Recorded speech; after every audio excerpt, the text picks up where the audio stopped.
অত্যাচারীরা যখন অত্যাচার করে তখন তারা নিজেদেরকে অপ্রতিরোধ্য ভাবে, তীব্র দাম্ভিকতায় ভাবে আমাকে বোধহয় আল্লাহও কিছু করতে পারবেন না। ওরা ভাবে আমি তো দুর্বলকে মারলাম, রক্তাক্ত করলাম, লাঞ্ছিত করলাম, অপমানিত করলাম, কই আল্লাহ তো আমার হাত পুচিয়ে দিচ্ছেন না, আল্লাহ তো আমাকে বজ্রপাত দিয়ে পুড়িয়ে দিচ্ছেন না, আল্লাহ কি আছেন? কিন্তু ওরা কি এটা জানে আল্লাহ বড়ই বিজ্ঞ এবং কুশলী, তিনি তাড়াহুড়ো করেন না। সূরা লাহাব নাজিলের 7 থেকে 8 বছর পরে আবু লাহাবের যে পরিণতি হওয়ার হয়েছিল তাৎক্ষণিক কিছু হয়নি। অত্যাচারীরা শীঘ্রই জানবে কোথায় তাদের গন্তব্যস্থল।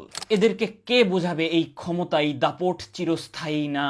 ধ্বংস হোক তোমাদের হাত, ধ্বংস হও তোমরা নিজে। তোমাদের অর্থ, সম্পদ, ক্ষমতা কোনো কাজেই আসবে না।